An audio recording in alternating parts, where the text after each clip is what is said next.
Assalamualaikum warahmatullahi wabarakatuh. Perkenalkan, nama saya Muhammad Mirza Abdillah Pratama, dosen tetap dari Program Studi S1 Teknik Sipil, jurusan Teknik Sipil, Fakultas Teknik Universitas Negeri Malang.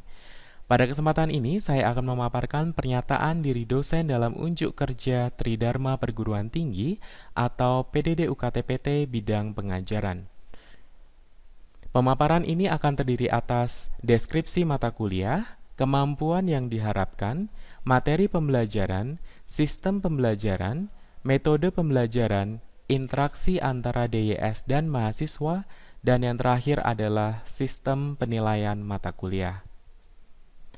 Mata kuliah yang saya angkat sebagai PDD UKT-PT bidang pengajaran ini adalah Teknologi Bahan Konstruksi, di mana berdasarkan kurikulum tahun 2020, mata kuliah Teknologi Bahan Konstruksi memiliki kode mata kuliah sebanyak 10 digit, yaitu NTSI UM 6003, setelah sebelumnya memiliki kode mata kuliah NTSI 6203 berdasarkan kurikulum tahun 2018.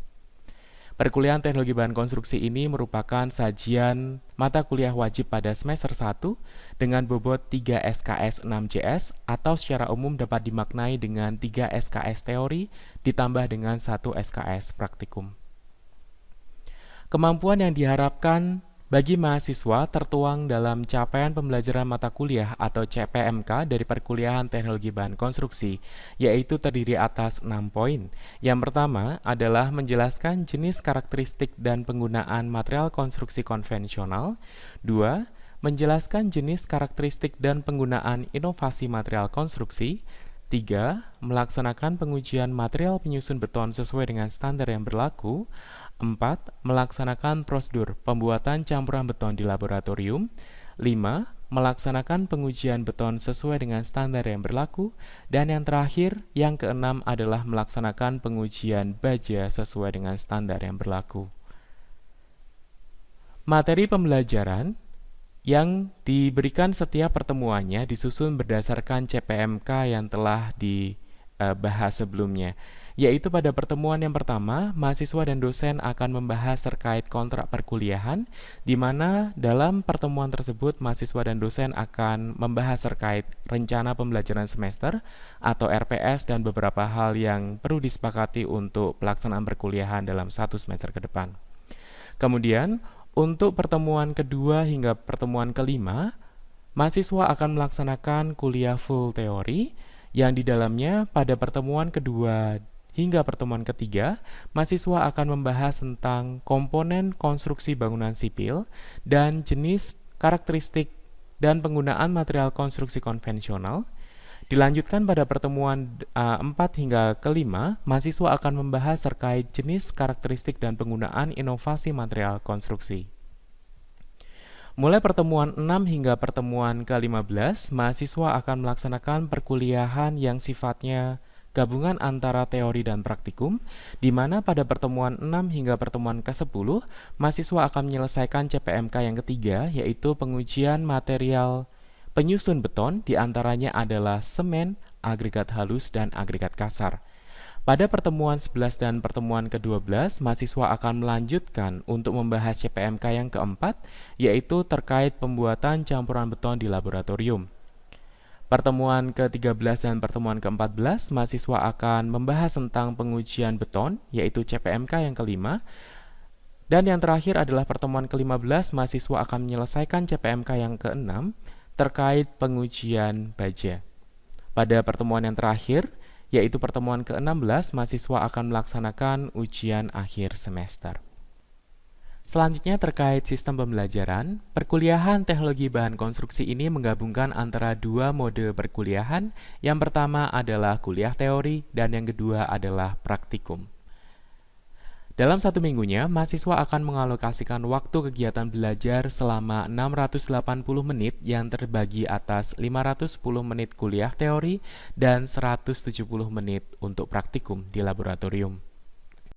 Selanjutnya terkait metode pembelajaran, perkuliahan Teknologi Bahan Konstruksi ini menerapkan metode pembelajaran yang berorientasi pada mahasiswa atau dikenal dengan Student-Centered Learning, dan pada umumnya metode pembelajaran yang diterapkan yaitu yang pertama, Discovery Learning, Yang kedua, ceramah singkat dan di follow up dengan tanya jawab. Dan yang ketiga adalah eksperimen pada mode perkuliahan luring serta simulasi pada mode perkuliahan daring.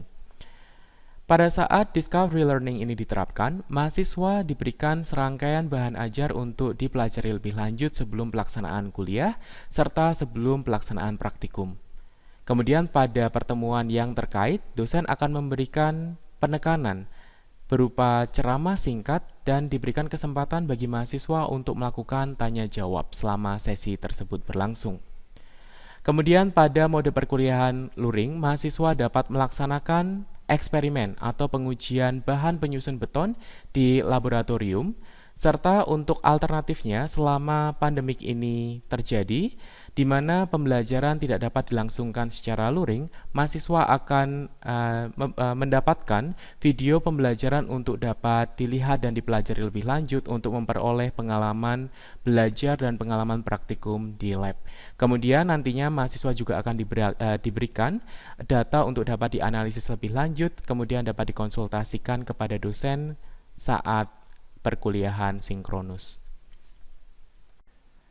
Kemudian terkait interaksi antara DYS dan mahasiswa, di sini saya menyediakan dua alternatif komunikasi kepada mahasiswa untuk dapat menyampaikan pertanyaan atau sekedar konfirmasi terkait materi yang dipelajari, yaitu yang pertama adalah melalui forum sinkronus yang diselenggarakan menggunakan aplikasi Google Meet atau Zoom. Kemudian yang kedua, tanya jawab juga dapat disampaikan secara asinkronus melalui postingan dan komentar di Google Classroom. Berikut ini merupakan sistem penilaian dari mata kuliah Teknologi Bahan Konstruksi. Penilaian akhir dari mata kuliah Teknologi Bahan Konstruksi ini diambil dari 6 indikator penilaian yang disampaikan saat kontrak perkuliahan pertemuan pertama, yaitu yang pertama adalah pretest dan posttest dengan bobot nilai total 10%, kemudian yang kedua adalah tugas dengan bobot nilai 15%, laporan akhir dengan bobot nilai 20%, UAS 30%, presensi 10%, dan keaktifan 15%. Adanya penilaian untuk indikator presensi dan keaktifan di sini untuk memfasilitasi mahasiswa agar senantiasa menunjukkan keaktifannya selama di kelas dengan adanya interaksi antara mahasiswa dengan mahasiswa dan mahasiswa dengan dosen. Berikut ini merupakan contoh tampilan dari Google Classroom yang saya gunakan sebagai platform pembelajaran online dari kelas Teknologi Bahan Konstruksi. Sebagai contoh, di sini saya ambil dari kelas Teknologi Bahan Konstruksi semester Gasal tahun 2020-2021. Utamanya, saya memfungsikan Google Classroom ini untuk mengupload beberapa materi yang diperlukan oleh mahasiswa untuk dipelajari lebih lanjut. Di sini sebagai contoh, saya menggunakan buku ajar yang berasal dari penerbit Springer. Kemudian contoh lain, di sini saya juga mengupload kontrak perkuliahan. Biasa saya upload setelah pertemuan satu itu berlangsung. Kemudian di sini saya juga sematkan ada materi berupa media audiovisual. Jadi di sini saya membuat video pembelajaran, kemudian saya upload di YouTube untuk dapat diakses oleh mahasiswa kapanpun. Jadi harapan saya di sini adalah seperti yang kita tahu, perkuliahan online ini menyajikan tantangan tersendiri baik bagi dosen maupun bagi mahasiswa. Bagi mahasiswa khususnya, di sini tidak seluruh mahasiswa mendapatkan fasilitas yang sama seperti kita. Kita dapat pergi kemanapun dengan adanya internet. Namun, bagi beberapa mahasiswa, di sini mereka terkendala dengan adanya internet, sehingga mereka hanya dapat berkunjung di satu tempat yang terdapat fasilitas WiFi hanya mungkin 1 kali atau 2 kali seminggu. Makanya, sebagai alternatif, di sini saya menyajikan adanya konten berupa audio visual yang saya unggah di YouTube untuk dapat diakses dengan waktu yang lebih fleksibel. Kemudian alasan saya untuk menyajikan materi ini dalam bentuk audio visual adalah untuk dapat membangun adanya engagement pembelajaran dengan mahasiswa dibandingkan hanya memberikan materi berupa sumber PDF atau PPT yang dipelajari sendiri oleh mahasiswa. Tentu saja di situ nanti akan ada limitasi bagi mahasiswa untuk dapat mempelajari materi yang kita bahas. Saya akan menayangkan sekilas terkait materi terkait selayang pandang penggunaan material pada konstruksi sipil. Kemudian saya hentikan. Assalamualaikum warahmatullahi wabarakatuh. Pada kesempatan ini, kita akan belajar terkait penggunaan material pada konstruksi sipil yang ada di sekitar kita. Kita mulai dengan bangunan yang sangat akrab dengan kita. Kita sering menjumpainya di sekitar rumah kita, yaitu bangunan beton bertulang atau cetakan dari plat loh. Jadi yang biasanya kalau kita relate dengan gambar pada slide 1 ya, di sana kan menggunakan perancah alias penyangga atau scaffolding.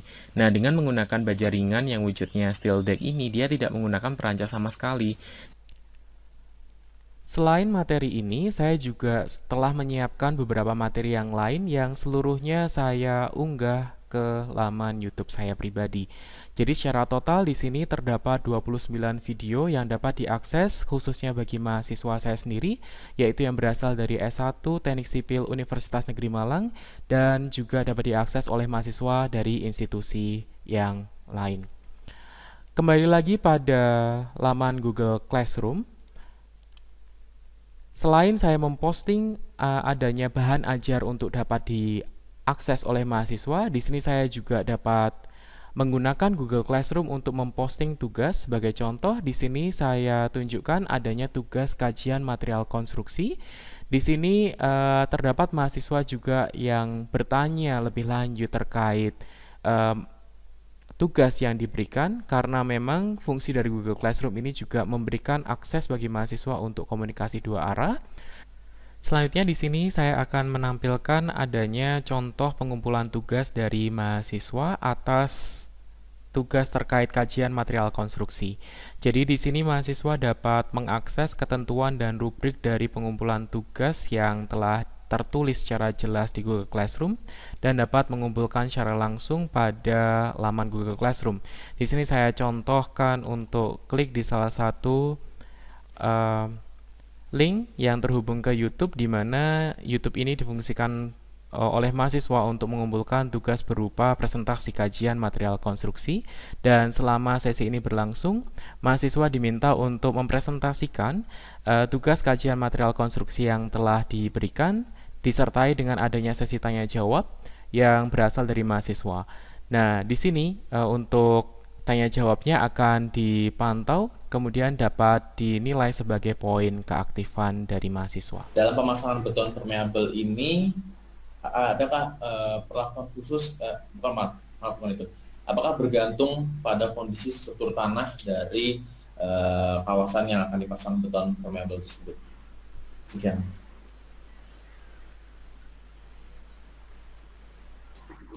Baik, terima kasih atas pertanyaannya. Bagi Rongdin bisa langsung dijawab atau ditanggapi. Oke, akan langsung saya jawab aja ya. Struktur tanah, untuk struktur tanah sendiri sebenarnya tidak ada sama seperti pemasangan paving block biasa atau beton biasa. Yang pasti jika ingin hasilnya baik, struktur tanah harus merata, tapi tidak perlu seperti paving block lain atau beton lain yang harus memiliki kepadatan tanah yang cukup baik, karena beton permeabel ini sendiri cukup ringan, jadi tidak akan menekan tanah terlalu banyak. Jadi untuk struktur tanah sendiri menurut saya mungkin bisa dipasang di mana saja selama struktur tanahnya rata, dan mungkin jika tidak rata mungkin bisa diratakan dulu struktur tanahnya lalu dipasang beton permeabel tersebut. Setelah kita melihat situasi dari kuliah teori, kita beralih pada kuliah praktikum. Sebagai contoh, di sini saya tayangkan sajian perkuliahan pada pertemuan ke-6 yang di dalamnya sesuai dengan RPS membahas terkait pengujian material penyusun beton yang diawali dengan pengujian semen. Untuk mendukung pembelajaran tentang pengujian semen, di sini saya sudah lengkapi beberapa bahan ajar, di antaranya adalah buku ajar terkait pengantar teknologi beton, karena di dalamnya sudah terdapat bab dan subbab yang membahas tentang Portland semen.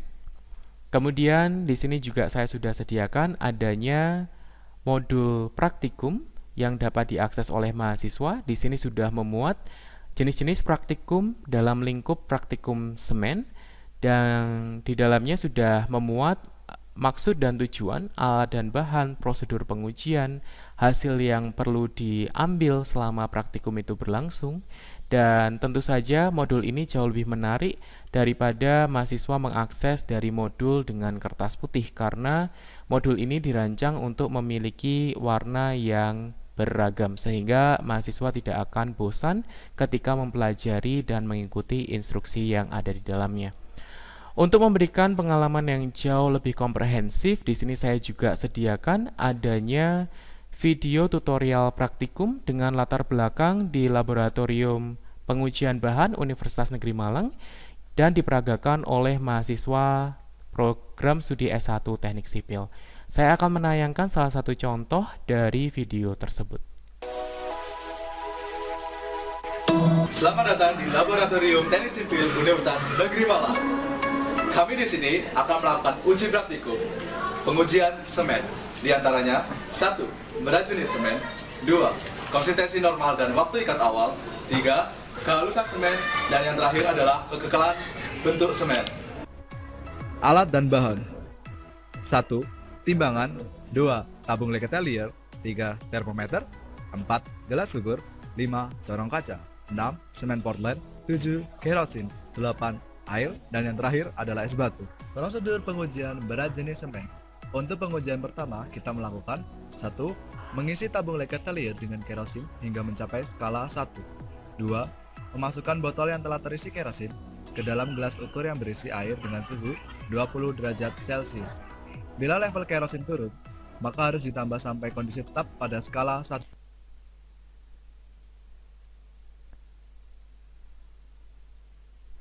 Melalui video tutorial praktikum yang disediakan ini, mahasiswa diharapkan memperoleh pengalaman yang sama dengan mahasiswa yang dapat melakukan praktikum di lab ketika mahasiswa tersebut harus belajar dari rumah. Selain video praktikum terkait pengujian semen ini, saya juga sudah menyiapkan video yang lain yang membahas tentang praktikum agregat halus, praktikum agregat kasar, praktikum beton, praktikum baja, dan praktikum kayu. Setelah mahasiswa selesai mempelajari materi terkait pengujian semen yang berasal dari buku ajar pengantar teknologi beton, modul praktikum semen, dan video petunjuk praktikum, selanjutnya mahasiswa akan menempuh pretest melalui aplikasi Quizzes yang dapat diakses melalui link berikut ini. Dan berikut ini adalah contoh sajian soal yang diujikan kepada mahasiswa dalam rangka pretest pengujian semen.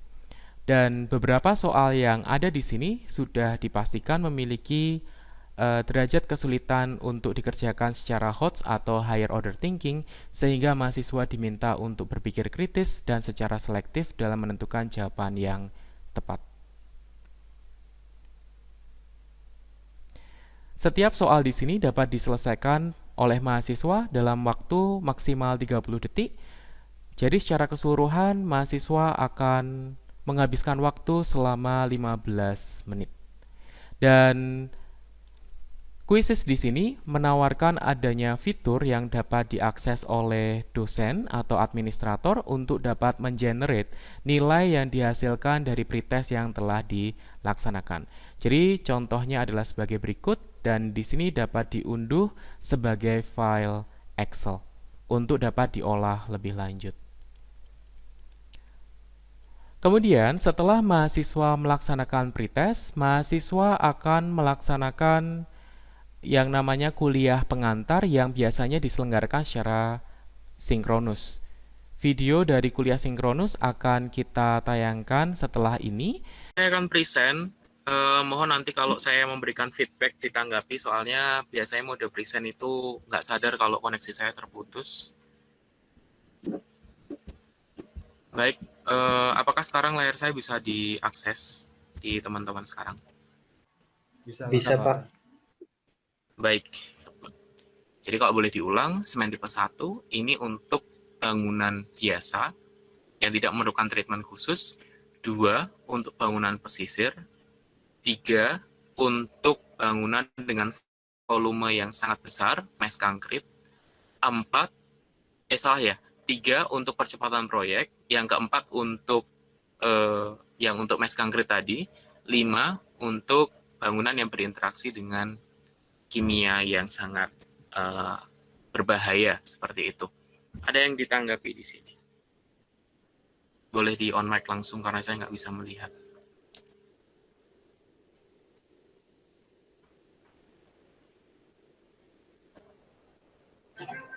Izin bertanya, Pak.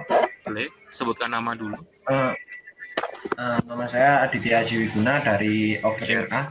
Kalau untuk yang tipe semen nomor 2 sampai 5 itu pembeliannya apakah harus kita pesan sesuai yang kita butuhkan dahulu? Apakah memang di pasaran sudah ada? Tidak ada di pasaran. Jadi yang semen tipe 2 sampai 5 ini nggak ada di pasaran. Jadi yang di pasaran cuma ada semen tipe 1. Jadi biasanya itu pelaksana proyek alias kontraktor itu dia tahu konstruksinya seperti apa, volume butuh berapa, dia akan request langsung ke manufaktur alias ke pabriknya itu. Bisa diterima ya. Izin bertanya, Pak. Izin Gimana? bertanya, Pak. Iya. Nama saya Muhammad Hafiz Abikri dari Offering C. Itu kan, Pak, yang pertama itu kan dari tingkat penggunaannya semen itu kan berbeda-beda ya, Pak. Jadi apakah memang harganya itu berbeda-beda atau gimana? Terus yang kedua, Pak, misalnya nih, Pak, saya mau membangun suatu bangunan konstruksi misalnya seperti apa ya tadi? Pokoknya suatu struktur bangunan lah gitu ya, Pak. Terus saya menggunakan semen tipe 4 untuk supaya memaksimalkan apanya itu tadi kan, Pak. Terus yang terjadi mangkrak gitu, Pak. Jadi kayak ada rentang waktunya gitu. Jadi dari pihak yang punya itu dia meminta waktu yang dipercepat gitu, Pak. Jadi apakah bisa dicampur dengan semen yang tipe 3, Pak? Apakah boleh mencampur-campur gitu, Pak? Terima kasih. Kalau saya nanti minta tolong diulangi lagi untuk pertanyaan yang pertama. Kalau yang kedua, menanggapi tadi apakah semennya boleh dicampur, karena semen ini memiliki kandungan atau senyawa kimia yang berbeda-beda sesuai dengan peruntukannya. Tentu saja kalau kamu nyampur nggak akan diperoleh karakter penggabungan antara keduanya ya. Malah bisa jadi semennya itu confused, bingung ini harus yang gimana. Jadi kalau konstruksinya itu istilahnya itu berlanjut, misal yang bawah itu pakai semen tipe yang keempat, kemudian yang struktur atasnya pakai semen tipe 3 nggak masalah, konstruksinya berbeda. Dia plotting timeline-nya itu beda. Tapi kalau dicampur, biar dia itu memiliki kekuatan awal yang tinggi dan memiliki panas hidrasi yang rendah jadi satu, biar harapannya tipe 3 dan tipe 4 ini sifatnya diperoleh keduanya. Nggak bisa. Ini kayak kalau kemarin sempat yang nalar biasa itu, misal kamu ngoplos Pertamax sama ngoplos bensin biasa premium, apakah diperoleh kekuatan tengahnya? Enggak, karena kimia itu kan punya karakter yang beda, dia akan mendapatkan mutu yang bawah. Simpelnya seperti itu sih. Baik, Pak. Kalau yang pertama tadi apa? Tentang harga sih, Pak. Apakah harganya itu variannya berbeda jauh atau gimana, Pak? Kalau itu kurang tahu ya, soalnya nggak sempat meninjau masalah cost to benefit-nya. Oh, ya, Pak. Terima kasih, Tapi Pak. kalau teman-teman ini bertanya apa yang membedakan antara merek-merek semen kok memiliki harga yang beda-beda sih, padahal kan semen tipe 1. Nah, biasanya itu semen-semen memiliki kandungan ya, misal ini semen ramah lingkungan, fly ash-nya lebih banyak, karena fly ash-nya lebih banyak dia lebih mahal gitu, misal karena dia lebih ramah lingkungan. Soalnya kasus sekarang ini kalau semen kamu itu jauh lebih ramah lingkungan, apapun lebih ramah lingkungan itu jauh lebih mahal sekarang yang konteksnya. Nah, mana yang ingin dia perjuangkan? Yang punya gawe tadi, biasanya di situ sih. Dia punya nilai jual. Ada yang lain? Saya izin bertanya, Pak. Ya, siapa? Untuk tipe semen jenis yang pertama itu kan tipe jenis semen yang umum ya, Pak. Nah, untuk tipe semen nomor 2 sampai 5 itu kan diperuntukkan untuk bangunan yang memiliki kebutuhan khusus. Nah, apakah jenis semen tipe 2 sampai 5 ini diaplikasikan pada bangunan yang tidak memiliki kebutuhan khusus seperti misalnya pada rumah biasa, itu apakah bermasalah atau seperti apa, Pak? Kalau boleh saya menanggapi, akan bermasalah dari segi ekonominya.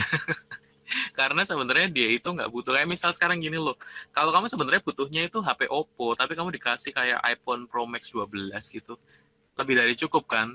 Cost-nya yang kamu korbankan dengan benefit yang sama gitu. Menurut saya sih akan lebih boros masalah keuangan saja, walaupun kamu bisa istilahnya bilang ke tetangga ini tahan terapi ini, tapi kan sebenarnya nggak butuh itu gitu.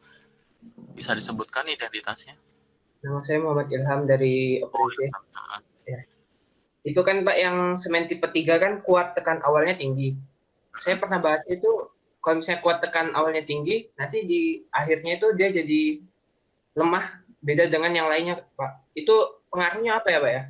Oh gitu. Kok bisa begitu? Ya. Oh gitu. Oke, kalau saya boleh menanggapi pertanyaan tadi, saya boleh konfirmasi dulu nih. Sebenarnya saya nggak terlalu setuju juga dengan pernyataan tadi. Kalau dia itu awalnya tinggi, bawahnya itu jadi rendah. Nggak sih sebenarnya. Jadi kalau kita mensejajarkan semua semen yang ada di sini, semen tipe 1, 2, 3, 4, 5, kekuatan yang dihasilkan oleh seluruh semen itu sebenarnya sama pada kondisi 100%-nya. Semua sama. Hanya saja pada saat yang lebih awal, si semen tipe berapa tadi? Semen tipe high early ya, tipe 3, ini jauh lebih akselerasi dulu. Jadi dia itu mencapai kekuatan lebih tinggi daripada yang lain. Jadi kalau kekuatan yang lain itu masih misal 60%, si kekuatan semen tipe 3 ini sudah di 80%. Tapi di endingnya, finishnya tuh sama-sama 100%. Jadi bukan dalam artian, nanti yang kekuatan awal tinggi tercapai di akhirnya 120%. Enggak. Dia tetap semuanya, semen 1 sampai 5, ini akan berakhir di 100%. Hanya saja yang semen tipe 3 lebih awal 80%-nya, daripada yang di tipe lainnya tadi masih 60%. Ya kasarnya seperti itu. Nah teman-teman bisa mencari di Google terkait perbandingan capaian kekuatan semen tipe 3 dengan semen tipe 1. Nanti ada kurva gitu. Baik Pak, terima kasih. Ada yang lain? Nanti tinggal diolah-alik aja itu pemahamannya. Yang 1 tuh gimana, 2 gimana, 3 gimana. Gimana? Aditya mau nanggapi? Izin bertanya lagi mungkin Pak. Kalau untuk kan beberapa semen memiliki tipe yang berbeda-beda. Nah itu nanti apakah campuran agregat dan airnya itu prosentasenya sama? Apakah berbeda Pak? Oh dalam konteks menyiapkan campuran beton ya biasanya. Iya. Sama. Oh, sama. Jadi enggak. Dia hanya memodifikasi biar tercapai kekuatannya itu lebih dini mungkin atau lebih lama mungkin seperti itu. Dia tidak merubah susunannya. Baik Pak, terima kasih Pak. Mungkin satu pertanyaan lagi sebelum dilanjutkan. Udah ya.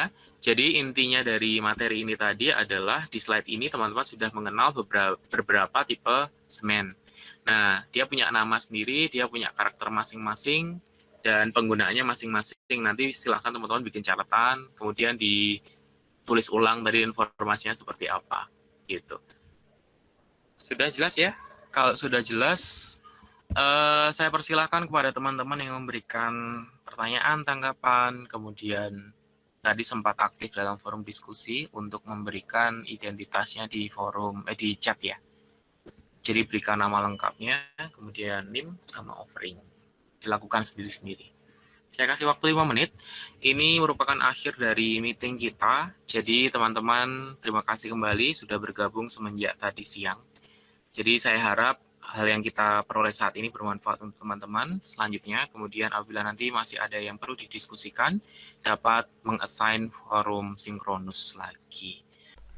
Demikian pemaparan dari saya terkait pernyataan diri dosen dalam unjuk kerja Tridharma Perguruan Tinggi bidang pengajaran pada perkuliahan teknologi bahan konstruksi. Saya izin mengakhiri. Wassalamualaikum warahmatullahi wabarakatuh.